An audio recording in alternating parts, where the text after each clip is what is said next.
ഇത് ഒരു സർക്കാർ പ്രസ്ഥാനത്തിലൂടെ അല്ലെ സർക്കാർ മുൻകൈയെടുത്ത് സംസ്കാരം പഠിപ്പിക്കാൻ വേണ്ടിയിട്ടുള്ളൊരു കൂട്ടായ്മയാണെന്ന് ഞാൻ വിചാരിക്കുന്നില്ല. പക്ഷേ എനിക്ക് തോന്നുന്നത് മതങ്ങൾ അങ്ങോട്ട് പൊക്കോട്ടെ, മതങ്ങൾ നമ്മൾ ഉദ്ധരിക്കാൻ വിടണ്ട. നമ്മൾ മനുഷ്യരെ വിശ്വസിക്കുകയല്ലേ കുറച്ചുകൂടെ നല്ലത്. മനുഷ്യർ പരസ്പരം വിശ്വസിക്കുന്നത് തന്നെയാണ് ഏറ്റവും വലിയ മതം.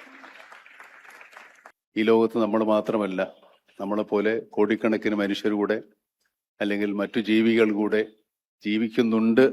അവരുടെ സാന്നിധ്യം കൂടെ നമ്മൾ തിരിച്ചറിയുക. അവർക്ക് കൂടെ അവകാശപ്പെട്ടതാണ് ഈ ഭൂമി, അവർക്ക് കൂടെ അവകാശപ്പെട്ടതാണ് ഈ വായുവും ജലവും എല്ലാം എന്ന് നമ്മൾ തിരിച്ചറിയുമ്പോഴാണ് നമ്മൾ സംസ്കാര സമ്പന്നരാകുന്നത് എന്നാണ് ഞാൻ വിചാരിക്കുന്നത്. വിദ്യാഭ്യാസം സംസ്കാരവുമായിട്ട് തെറ്റിദ്ധരിക്കപ്പെട്ടിട്ടുണ്ട്. നമ്മൾ വിദ്യാഭ്യാസം ഉള്ളവർക്ക് മാത്രമേ സംസ്കാരം ഉണ്ടാകൂ എന്നൊന്നും എനിക്ക് അഭിപ്രായമില്ല. എൻ്റെ അനുഭവം അങ്ങനെയല്ല. ഞാനൊരു അല്പം വൈകി എന്ന് വിചാരിച്ചാണ് ഇവിടെ നിൽക്കുന്നത്. 10-15 മിനിറ്റ് കൊണ്ട് എത്താവുന്ന ദൂരത്തിലാണ് ഞാൻ താമസിക്കുന്നത്. എൻ്റെ കണക്കൂട്ടിൽ തെറ്റിപ്പോയത് കൊണ്ടാണ് ഞാനൊരു അല്പം വൈകിയത്. സംഘാടകരോടും മാന്യ അതിഥികളോടും മാപ്പ് ചോദിക്കുന്നു. ഇത് കേരളത്തിൽ മാത്രം ആരംഭിച്ചിട്ടുള്ള ഒരു കൂട്ടായ്മയാണിത്. കൾച്ചറൽ കോൺഗ്രസ്. ലോകത്ത് വേറെയും കൾച്ചർ ഇല്ലെന്നല്ല കേട്ടോ ഞാൻ പറഞ്ഞതിൻ്റെ അർത്ഥം. ഇത് പല സംസ്കാരങ്ങളുടെ സംഗമവേദിയാണ്. ഇന്ത്യയിലെ അത് ഇന്ത്യൻ കൾച്ചറൽ കോൺഗ്രസ് ആകുമ്പോൾ ഇന്ത്യയിലെ എല്ലാ സംസ്ഥാനങ്ങളിലും വിഭാഗങ്ങളിലുമുള്ള സംസ്കാരങ്ങളുടെ ഒരു കൂട്ടായ്മയാണ്, ഒരു കൂടിച്ചേരലാണ്, ഒരു സംഗമമാണ്. നമ്മളെല്ലാവരും വലിയ അഭിമാനത്തോടെ പറയുന്നതാണ് നമുക്കൊക്കെ ഭയങ്കര കൾച്ചറാണ്, നമ്മൾ ഭയങ്കര സംസ്കാര സമ്പന്നരാണ് എന്നൊക്കെ. യഥാർത്ഥത്തിൽ ഞാൻ പലപ്പോഴും ആലോചിച്ചിട്ടുണ്ട്, എന്താണ് ഈ സംസ്കാരം, എന്താണ് ഈ കൾച്ചർ എന്ന് പറയുന്നത്. കാര്യമായിട്ടുള്ള പിടിപാടൊന്നും എനിക്ക് കിട്ടിയിട്ടില്ല. പക്ഷെ എന്നാലും എനിക്ക് തോന്നിയത്, എൻ്റെ അഭിപ്രായം മാത്രമാണ്,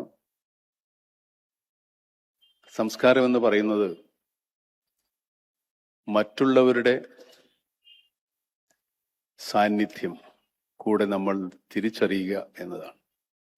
ഈ ലോകത്ത് നമ്മൾ മാത്രമല്ല, നമ്മളെപ്പോലെ കോടിക്കണക്കിന് മനുഷ്യർ കൂടെ അല്ലെങ്കിൽ മറ്റു ജീവികൾ കൂടെ ജീവിക്കുന്നുണ്ട്. അവരുടെ സാന്നിധ്യം കൂടെ നമ്മൾ തിരിച്ചറിയുക. അവർക്ക് കൂടെ അവകാശപ്പെട്ടതാണ് ഈ ഭൂമി, അവർക്ക് കൂടെ അവകാശപ്പെട്ടതാണ് ഈ വായുവും ജലവും എല്ലാം എന്ന് നമ്മൾ തിരിച്ചറിയുമ്പോഴാണ് നമ്മൾ സംസ്കാര സമ്പന്നരാകുന്നത് എന്നാണ് ഞാൻ വിചാരിക്കുന്നത്.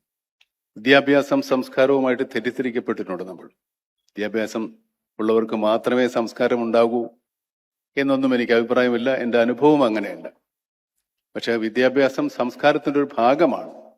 വിദ്യാഭ്യാസം ഉണ്ടെങ്കിൽ കുറച്ചുകൂടെ സംസ്കാരം തിരിച്ചറിയാൻ പറ്റും, കുറച്ചുകൂടെ സംസ്കാരത്തെപ്പറ്റി പഠിക്കാനും അറിയാനും സാധിക്കുമെന്നതിനപ്പുറത്തേക്ക് വിദ്യാഭ്യാസമുള്ളവർക്ക് മാത്രമേ സംസ്കാരം ഉണ്ടാകൂ എന്ന് പറഞ്ഞാൽ ഏറ്റവും കൂടുതൽ വിദ്യാഭ്യാസം ഉള്ളവരായിരിക്കും ഏറ്റവും കൂടുതൽ സംസ്കാര സമ്പന്നരെന്ന് നമ്മൾ വിചാരിക്കും. അങ്ങനെ കാണാറില്ല. എൻ്റെ അനുഭവം അങ്ങനെ അല്ലതാണ്. ഇത് ഒരു സർക്കാർ പ്രസ്ഥാനത്തിലൂടെ അല്ലെ സർക്കാർ മുൻകൈയെടുത്ത് സംസ്കാരം പഠിപ്പിക്കാൻ വേണ്ടിയിട്ടുള്ളൊരു കൂട്ടായ്മയാണെന്ന് ഞാൻ വിചാരിക്കുന്നില്ല. നമുക്ക് നമ്മുടേതായ ഒരു സംസ്കാരമുണ്ട്, അത് നമ്മൾ വളർത്തിയെടുത്തിട്ടുണ്ട്, നമ്മൾ സംരക്ഷിക്കുന്നുണ്ട്. ഇവിടെ നമ്മുടെ സാംസ്കാരിക ബോധം വളർത്താനുമല്ല, നമ്മുടെ സാംസ്കാരിക ബോധത്തെ ഉണർത്താനുമല്ല, നമ്മുടെ സംസ്കാരത്തെക്കുറിച്ച് നമ്മളെ തന്നെ ഓർമ്മിപ്പിക്കാനാണ് എന്നാണ് എനിക്ക് തോന്നുന്നത്. നമ്മളിൽ ഉറങ്ങിക്കിടക്കുന്നതോ നമ്മൾ കാണാതെ പോകുന്നതോ നമ്മൾ മറന്നു പോകുന്നതുമായി ഒരുപാട് സാംസ്കാരികതയുണ്ട് നമുക്ക്. അത് ഉണർത്താനോ ഓർമ്മപ്പെടുത്താനും വേണ്ടിയായിരിക്കണം സർക്കാർ ഇങ്ങനൊരു സംരംഭം തുടങ്ങിയത്. എന്നെ കേൾക്കുന്ന എല്ലാവർക്കും അതിനെക്കുറിച്ച് ബോധമുണ്ടാകും എന്ന് തന്നെയാണ് ഞാൻ വിചാരിക്കുന്നത്. നമ്മളിവിടെ പലപ്പോഴും നമ്മുടെ മതേതരത്വം അല്ലെങ്കിൽ മത സഹിഷ്ണുത എന്നൊക്കെ പറഞ്ഞാണ് ഇപ്പോൾ ഏറ്റവും കൂടുതലായിട്ട് സംസ്കാരത്തെ പറ്റി പറയുന്നത്. പക്ഷേ എനിക്ക് തോന്നുന്നത് മതങ്ങൾ അങ്ങോട്ട് പൊക്കോട്ടെ, മതങ്ങൾ നമ്മൾ ഉദ്ധരിക്കാൻ വിടണ്ട. നമ്മൾ മനുഷ്യരെ വിശ്വസിക്കുകയല്ലേ കുറച്ചുകൂടെ നല്ലത്. മനുഷ്യർ പരസ്പരം വിശ്വസിക്കുന്നത് തന്നെയാണ് ഏറ്റവും വലിയ മതം. മതങ്ങൾ വിശ്വസിച്ചോട്ടെ, വിരോധമില്ല. പക്ഷേ നമ്മൾ പരസ്പരം വിശ്വസിക്കണം. പരസ്പരം നമ്മൾ കാണേണ്ടവരാണ്, പരസ്പരം ഒന്നിച്ച് ജീവിക്കേണ്ടവരാണ്. നമ്മളെല്ലാവരും ഒരേ വായു ശ്വസിച്ച് ഒരേ സൂര്യവെളിച്ചത്തിൽ ജീവിക്കുന്ന, ഒരേ സൂര്യവെളിച്ചത്തിന്റെ എനർജി കൊണ്ട് ജീവിക്കുന്നവരാണ്. സൂര്യനും മഴയ്ക്കും വെള്ളത്തിനും ഒന്നും മതവുമില്ല, ജാതിയുമില്ല, രോഗങ്ങൾക്കുമില്ല. പക്ഷെ എന്നാലും നമ്മൾ ഇതിലെല്ലാം ഒരുപാട് വേർതിരിവുകൾ കണ്ടെത്താൻ ശ്രമിക്കുകയാണ്. വേർതിരിവുകൾ കണ്ടെത്താൻ ശ്രമിക്കുന്നത് നമ്മുടെ സ്വാർത്ഥലാഭത്തിന് വേണ്ടി തന്നെയാണെന്നാണ് എൻ്റെ വിശ്വാസം. ഓരോരുത്തർക്കും ഓരോ കാരണങ്ങളും ഓരോ കാര്യങ്ങളും ഉണ്ടാകാം ഇങ്ങനെയുള്ള കാര്യങ്ങൾ പറയുന്നത്. അതും നമ്മുടെ സ്നേഹത്തിൽ തന്നെയാണ്, മനുഷ്യ സ്നേഹത്തിൽ തന്നെയാണ് അവസാനിക്കുന്നത്. കാലമുണ്ടായ അല്ലെങ്കിൽ ലോകമുണ്ടായ കാലം മുതൽ പരസ്പരം നമ്മൾ പറയുന്നത് സ്നേഹത്തെ പറ്റിയാണ്. നമ്മുടെ സ്നേഹം ഉണ്ടാകുന്നത് തന്നെ മനുഷ്യന്റെ ഉള്ളിൽ തന്നെയുള്ള നമ്മുടെ ശത്രുവിനെ, അതായത് നമ്മളിലുള്ള പൈശാചികമായ ഭാവത്തെ, അതിനെ ദേവഭാവത്തിലേക്ക് നമ്മൾ തിരിച്ചറിയുമ്പോഴാണ് നമ്മൾ മനുഷ്യരാവുന്നത്, നമ്മൾ ദേവഭാവത്തിലേക്ക് എത്തുന്നത്, നിങ്ങൾ മനുഷ്യനപ്പുറത്തേക്ക് വളരുന്നത്. പക്ഷെ അത് അപൂർവം ചില ആളുകൾക്കേ ഉള്ളൂ ആ സിദ്ധി. പക്ഷേ എല്ലാ മനുഷ്യർക്കും സിദ്ധിച്ചേക്കാവുന്നൊരു സിദ്ധി തന്നെയാണ്. ലോകം മുഴുവൻ അങ്ങനെ ആയിത്തീരണമെന്ന് നമ്മൾ ആഗ്രഹിക്കുന്നത് ഒരു അത്യാഗ്രഹമാണ്. അങ്ങനെ നടക്കില്ല. വളരെ ലോലമാനസരായവർ ചിലപ്പോൾ ഈ പൈശാചിക ഭാവത്തിന് കീഴടങ്ങി പോകുന്ന അവസരങ്ങൾ ഉണ്ടാവാം. പക്ഷേ നമുക്ക് ഈ യുദ്ധം, നമ്മളിൽ തന്നെയുള്ള നന്മയും തിന്മയും തമ്മിലുള്ള യുദ്ധത്തിൽ നമ്മൾ ജയിച്ചാൽ മാത്രമേ ഈ ലോകത്ത് നന്മയുണ്ടാവുള്ളൂ.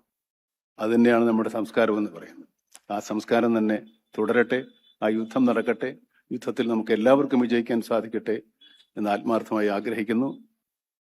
ഇത് എൻ്റെ എളിയ വാക്കുകളാണ്. ഇതിന് എല്ലാവരും ഗൗരവത്തിലെടുക്കണമെന്നില്ല. കേട്ട പാതി കേൾക്കാത്ത പാതി വിട്ടേക്കാം. എന്നാലും എനിക്ക് തോന്നിയ കാര്യങ്ങളാണ് എൻ്റെ എളിയ മനസ്സിൽ നിന്ന് ഞാൻ പറയുന്നു.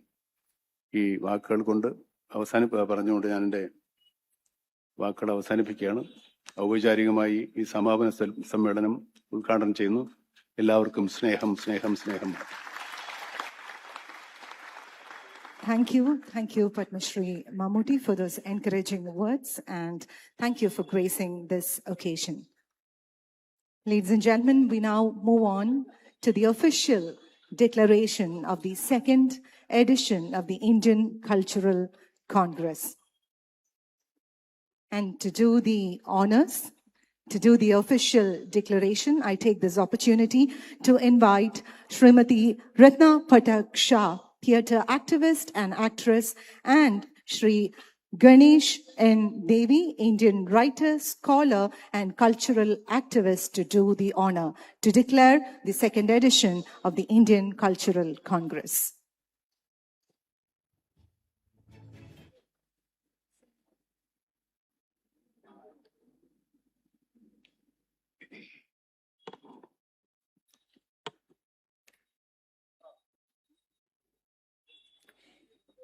Declaration of the First Indian Cultural Congress 2025, December 22, Kochi, Kerala. As forces of darkness and venom gather strength across the world, from the Philippines to India to Israel to the United States to Chile, it enjoins upon artists to give a collective call for humanistic values, for love, kindness, and empathy, for justice, equality, and accommodation, for peace among peoples and states, and for respect of the earth and everything it carries.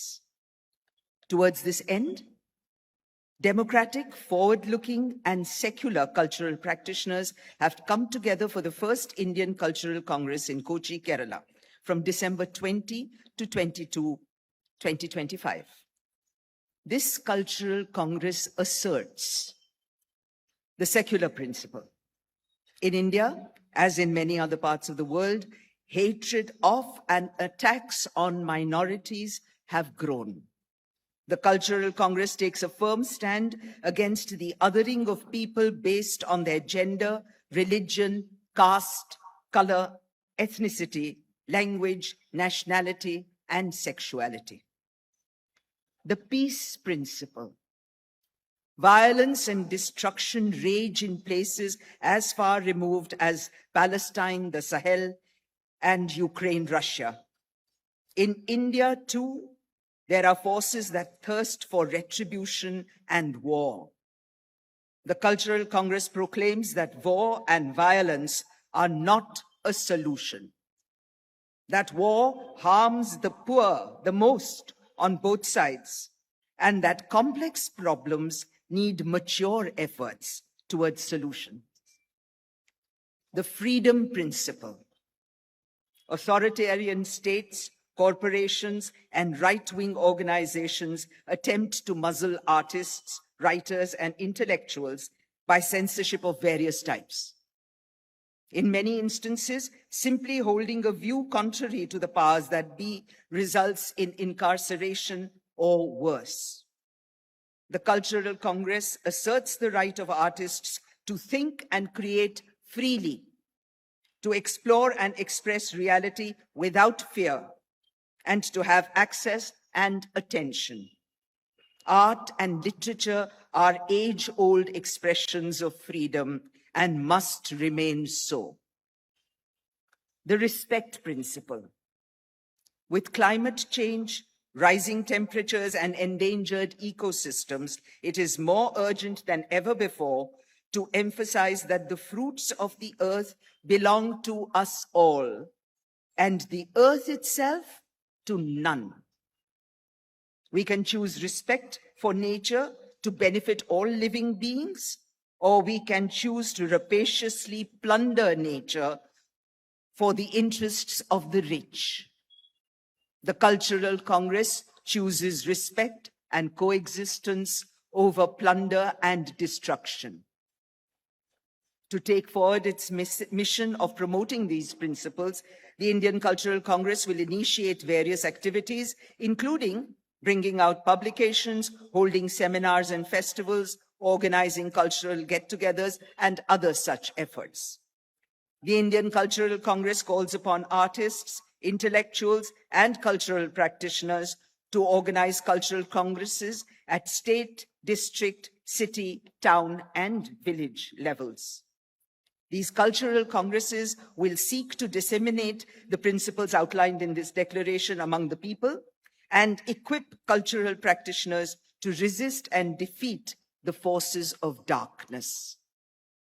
We call upon all citizens of India and the world at large to come together to assert and uphold, rehabilitate and reinvent the principles of human freedom and dignity and equality, to make the world a better place for all living beings and for the earth itself.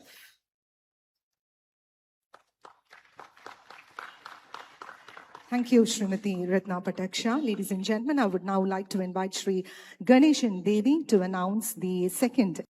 Dekhenge. We want to arrive there. And in that spirit, but with great humility, I invite the Indian Cultural Congress to a city of a great singer like Mallikarjun Mansoor, a great dramatist and film artist Girish Karnad, a great poet like D.R. Bendre, the city of Dharwad. We will wait for the second edition of the Cultural Congress to unfold, and we will have chosen for that occasion a very simple title, and that is Nutan Sanskruti Nirantar Prakruti. It's not about Sanskrit alone, it's about so many Prakruts. In English, this will translate forward-looking thought in a forever land. Nutan was poised against the defenders of Sanatan in in Bengal at the beginning of the 19th century we shall do it again and develop this struggle for our justice, for equality for everybody, for peace and harmony in a country that must remain free and a country which belongs to the people of India. It is in service to the people of India that Dharwad in Karnataka shall host this next second edition of the Indian Cultural Congress. I shall add that when at the beginning of the last millennium, an impulse was born in what is now Kerala and what is now Tamil Nadu, the Bhakti, which was an anti-Varna movement, slowly spread to Karnataka in the form of Basveshwar, and then to the rest of India, fused with the spirit of the Sufis, the spirit of love, compassion, and humanity. It changed the cultural landscape of India forever. We shall do it again. We shall do it. Thank you. Thank you sir. Thank you Shri Ganeshan Devi. Indian cultural കോൺഗ്രസിന്റെ ഭാഗമായി ഇന്ന് രാവിലെ സുഭാഷ് പാർക്കിൽ little people trust എന്ന ഒരു group അവരുടെ പരിപാടികൾ അവതരിപ്പിച്ചിരുന്നു. ആ ലിറ്റിൽ പീപ്പിൾ ട്രസ്റ്റിലെ അംഗങ്ങളാണ് ഇപ്പോൾ വേദിയിൽ പത്മശ്രീ മമ്മൂട്ടിയുമായി ഫോട്ടോ എടുക്കുന്നത്. ഇന്ന് രാവിലെ സുഭാഷ് പാർക്കിലെ വേദിയിൽ ഇവർ കലാപരിപാടികൾ അവതരിപ്പിച്ചിരുന്നു. ഇന്നത്തെ ഈ സമാപന സമ്മേളനത്തിന്റെ അവസാന ഘട്ടത്തിലേക്ക് കടക്കുകയാണ്.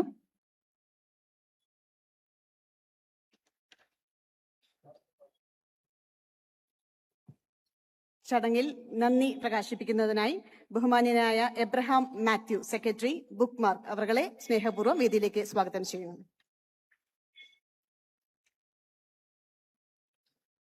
ആദരണീയരായ സുഹൃത്തുക്കളെ, ഇന്ത്യൻ കൾച്ചറൽ കോൺഗ്രസിന്റെ 1ാമത് എഡിഷൻ സമാപിക്കുന്ന ഈ വേദിയിൽ 2ാം കൾച്ചറൽ കോൺഗ്രസ് പ്രഖ്യാപനം നടത്തിയ ആദരണീയനായ ശ്രീ മമ്മൂട്ടി അവർക്ക് ഇന്ത്യൻ കൾച്ചറൽ കോൺഗ്രസിന്റെ പേരിലുള്ള നന്ദി ഞാൻ അറിയിക്കുന്നു.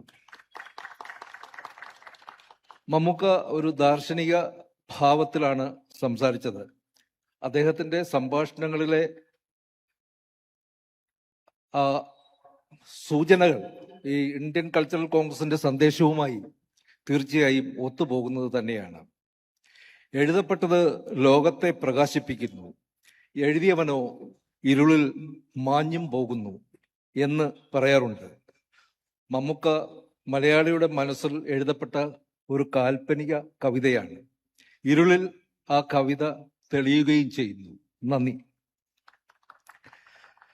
ശ്രീ സജി ചെറിയാൻ സാംസ്കാരിക വകുപ്പ് മന്ത്രിയാണ്. വളരെ സജീവമായി ഇതിനെ വിജയത്തിലെത്തിക്കാൻ വേണ്ട മാർഗനിർദ്ദേശങ്ങൾ തന്നത്. അദ്ദേഹത്തിന്റെ അഭാവത്തിൽ നന്ദി രേഖപ്പെടുത്തുന്നു. മന്ത്രി Shri P Rajeev, advocate M Anilkumar എന്നിവർ പല യോഗങ്ങളും വിളിക്കുകയും ഇതിന്റെ സംഘാടക മികവിന് വലിയ സംഭാവനകൾ നൽകുകയും ചെയ്തു. രണ്ടുപേർക്കും ഞാൻ നന്ദി രേഖപ്പെടുത്തുന്നു. സുതാംഷ് ദേശ്പാണ്ഡെ, രത്ന പതക്ഷ, ജി എൻ ദേവി, ടി എം കൃഷ്ണ, ഈ മഹത് വ്യക്തികൾക്ക് നന്ദി അറിയിക്കുന്നു. സാംസ്കാരിക വകുപ്പ് ഡയറക്ടർ ഡോക്ടർ ദിവ്യ എസ് അയ്യർ ഞങ്ങളുടെ എല്ലാ പ്രവർത്തനങ്ങളെയും ക്രോഡീകരിക്കുകയും വേണ്ട മാർഗനിർദ്ദേശങ്ങൾ നൽകുകയും ചെയ്തു. ഡോക്ടർ ദിവ്യ എസ് അയ്യർക്ക് ഹൃദയത്തിന്റെ ഭാഷയിൽ നന്ദി അറിയിക്കുന്നു. MLA-മാരായ K J Maxy, Shri Srinijan, K N Unnikrishnan എന്നിവർക്കും നന്ദി രേഖപ്പെടുത്തുന്നു. എന്റെ സഹപ്രവർത്തകരായ ശ്രീ മുരളി ചീരോത്ത്, ഡോക്ടർ പ്രമോദ് പയ്യന്നൂർ, OS ഉണ്ണികൃഷ്ണൻ എന്നീ സുഹൃത്തുക്കൾക്കും ഞാൻ നന്ദി അറിയിക്കുന്നു. CPM ജില്ലാ സെക്രട്ടറി ശ്രീ സതീഷ് ഞങ്ങൾക്ക് വളരെ സഹായം നൽകിയിട്ടുണ്ട്. അദ്ദേഹത്തിന്റെ മാർഗനിർദ്ദേശങ്ങൾക്ക് പ്രത്യേകം നന്ദി. സാംസ്കാരിക വകുപ്പിലെ എല്ലാ സ്ഥാപനങ്ങളുടെയും സാംസ്കാരിക വകുപ്പിലെ ജീവനക്കാരുടെയും ഒന്നിച്ചുള്ള പ്രവർത്തനം വളരെ ശ്രദ്ധേയമായിരുന്നു. അവരെ ഞാൻ നന്ദിപൂർവ്വം ഓർക്കുന്നു. ഈ കൾച്ചറൽ കോൺഗ്രസ് എന്ന ആശയത്തിന് ഒരു സർഗാത്മകമായ നേതൃത്വം നൽകുകയും ഭാവിയിലുള്ള കൾച്ചറൽ കോൺഗ്രസുകൾ എങ്ങനെയാവണമെന്ന് മനസ്സിൽ വിഭാവനം ചെയ്യുകയും സഹപ്രവർത്തകരായ ഞങ്ങളോട് ഈ കൾച്ചറൽ കോൺഗ്രസിന്റെ പ്രവർത്തനങ്ങൾക്ക് ഒരു പരിധിവരെ എന്തെങ്കിലുമൊക്കെ ചെറിയ പങ്കാളിത്തം വഹിച്ച ഞങ്ങൾക്ക് അതിന് കൃത്യമായിട്ടുള്ള ഒരു ഗൈഡ് ലൈൻ തന്നിട്ടുള്ളത് ശ്രീ MA ബേബിയാണ്. അദ്ദേഹം ഇരുളിൽ ഒറ്റയ്ക്കിരിക്കുന്നതായിട്ടാണ് ഞാൻ മനസ്സിലാക്കുന്നത്. ഇന്ത്യൻ കൾച്ചറൽ കോൺഗ്രസിന്റെ പേരിലുള്ള ഹൃദ്യമായ നന്ദി അദ്ദേഹത്തിനും ഞാൻ അർപ്പിച്ചുകൊണ്ട് അവസാനിപ്പിക്കുന്നു. Thank you, Shri Abraham Matthew. മതം, വർണ്ണം, വംശം തുടങ്ങിയ സങ്കുചിത ചിന്തകൾക്ക് അതീതമായി സംസ്കാരം, സംവാദം, സാഹോദര്യം, സമത്വം, സമാധാനം എന്നീ സന്ദേശങ്ങൾ മുൻനിർത്തി 3 ദിവസങ്ങളിലായി എറണാകുളത്ത് 8 വേദികളിലായി സംഘടിപ്പിച്ച 1ാം ഇന്ത്യൻ കൾച്ചറൽ കോൺഗ്രസിന് നമുക്ക് ഏവർക്കും ഹൃദ്യമായ ഒരു കയ്യടിയോടുകൂടി വിട നൽകാം.